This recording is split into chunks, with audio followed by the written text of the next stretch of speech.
ሰላም ክቡራት ኣሕዋተይ በቃዲ ህዝብና ኣብ ቲክቶክ ኣብ ፌስቡክ ኣብ ዩቱብ ኣብ ተፈላለዩ ሶሻል ሚድያ እናመፀ ገጽ ሰብ እንዳረኣየ ሓጉዝን እንዳበለ ክነብር በቃ ኣብ ትግራይ ትካላት የለዋ እንዴን ኣብ ትግራይ መንግስቲ የለን ድዩ እዞም ውልቀ ቲክቶከራትን ፌስቡካትን ናፍቲ ዝተጸገመ ህዝቢ ቀልጢፎም በፂሖም ነቲ ህዝቦም ቪድዮ ቀዲሖም ሓጉዝና እንዳበሉ ድዮም በቃ ክነብሩ በቃ እዚኡ ተፈሪዱ መንግስቲ የለኻን ትካላት የለኹምን ነዚ ህዝቢ እዚ ዘላቐ መፍትሒ ክተምፅሉ ክትፅዕሩ ኣይተሓስቡን በቃ ገጽ ሰብ እንዳረኣየ ሓጉዝን እንዳበለ ብጥሜት ተሓሊጉ ክነብር ትፈርድዎ ኣለኹም እሞ ከዓን ነቲ ብባሕሪ ተሸጊሩ ተቐጥቂጡ ተዓሚፃ ዝወፀት ነብሳ ቤተሰባ ንባዕርሳ ክትቅይር ኢላ ኣብ ስደት ኮይና በታ ዘለታ 10-20 ሽሕ እንዳበለት እንዳሓገዘት ክትነብር ርኹም ፈሪድኩማ እታ ኣብ ውሽጢ ዓዲ ዝኒአቶ ኣደ ትግራዊት እንዳተሰቃየት እንዳጠመየት እተ ብደገ ዝኒኦ ደሞ በታ ዘለቶ ገጽ ሰብ እንዳርኣየ ዘምፀን ገንዘብ እንዳሓገዘ ክነብር ድኹም ፈሪድኩሞ ነዚ ህዝቢ እዚ ከምኡ እውን እቶ ውሽጢ ዓዲ ዝኒአ ህዝብና ዝብላዕ ስተ ስኢኑ ግን በታ ዘለቶ ነቲ ዘለዎ እንዳካፈለ ክነብር እድኹም ፈሪድኩሞ በቃ እዚኡ መወዳእትኡ የለኹምን ኣብ ትግራይ መንግስቲ የለኹምን ኣብ ትግራይ ትካላት የለኹምን ኣብ ትግራይ ዓበይቲ ሃፋትም ንምንታይ ኢኹም ከ ቀልጢፍኩም ክትወፅሕዎ ዘይትኽእሉ ክንዚ ዝኣክል ህዝቢ ጠሚ እንዳተባሃለ ከሎ ንምንታይ ኢኹም ከ ማኪናኹም ኣዋዲድኩም ነቲ ህዝቢ ቀዳማይ ርዳእታ ጌርኩም ክተድሕንዎ ክፅዕሩ ዘይንሪአኩም በቃ ኩሉ ግዜ ኣብ ኣዳራሽ ኣብ ተፈላለየ መድረኻት ዝኽረ ሰማዕታት እናበልኩም ንክልተን 3 ደቂቓ ዘኪርኩም ክትውድኡ ዝኽረ ሰማዕታት ንህዝቢ ትግራይ የድሕኖ ዝኽረ ሰማዕታት ናደ ትግራዊት የድሕና ነደ ትግራዊት ከድሕና ዝኽእል እንጀራ ክትባ ከለሃ ምግቢ ክትባ ከለሃ ፅላል ክትባ ከለሃ መዕረፈ ክትባ ከለሃ ደቃ ሰዊኣ ክትከብር ከላ ገዝኣ ከተኽብሮ ከለኻ ፀጥታ ህዝቢ ትግራይ ክትሕሉ ከለኻ ከምኡ እውን ብሰላም ኣትያ ብሰላም ክትወፅእ ከላ እታ ጓል ኣንስተይቲ ከይተዓመፀት ከይተቐተለት ከምኡ እውን እቲ ዝተምሃረ ወዲ ተባዕታይ ጓል ኣንስተይቲ በቲ ዝተምሃሮ ሞያ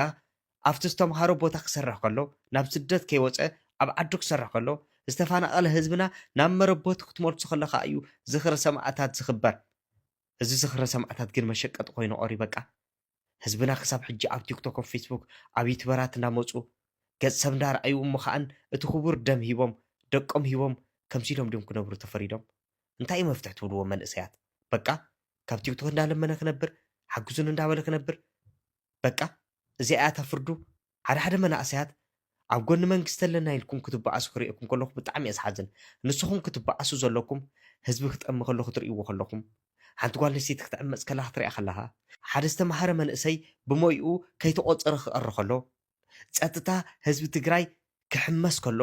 ሽዑ ኸ ክትበኣስን ክትማጎትን ዝግባእካ እምበሪ ኣብ ጎኒ መንግስቲ ኣለኹ ኢልካ ክትማጎትስ ከመይ ይወሪድካ ኣብ ጎኒ መንግስቲ ኣለኹ ክትብል ተኾንካ እኮ ፀጥታ ህዝቢ ክሕሉ ከሎ ዝጠመየ ክረድእ ከሎ ዋግኡ ደሙ ዝኸፈለ መንእሰይ ብኣግባቡ ሕክምና ክረክብ ከሎ ከምኡ እውን እታ ስድራ ስዋኣት መፅለሊ እንጀራ ክትረክብ ከላ እዩ ሽዑ ጎኒ መንግስቲ ኣለኹ ተበልካ ዘጥዕመልካ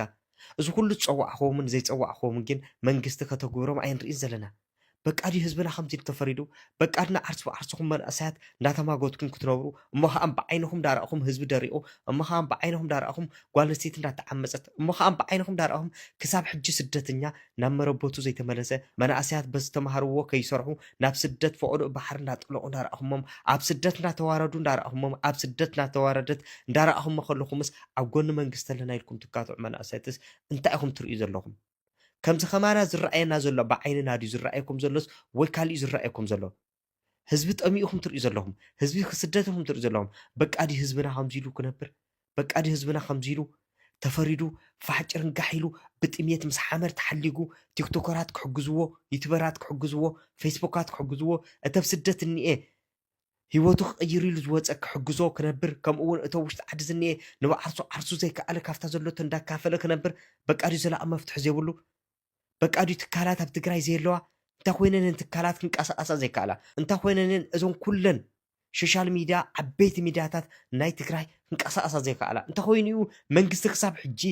ኩሉ ነገራቱ ተንቀሳቂሱ ነዚ ሕንፃፅ ህዝቢ ክረድእ ዘይከኣለ እንታይ ኮይኑ ትብሉ መቸም ንዓኹም ጠፍአኩም ኣይኮነን ብዝኾነ ኣነ ከም ሓደ ውልቀ ትግራዋይ መልእክተይ ይሕልፍ ኣለኹ ብዝኾነ ህዝቢ ትግራይ ሓደ መዓልቲ ብደቁ ሓሊፉሉ ከም ዝርኢ ዝጠራጠር ነገር የለን ምክንያቱ ኣብ ትግራይ መዓት መናእሰያት ምሁራት ከም ዘለው ይኣምን እየ ኩሉ ብፈጣር ስለ ዝፍታሕ ሓደ መዓልቲ ደሞ ናይ ህዝብና ሰላም ተፈቲሑ ክርኤ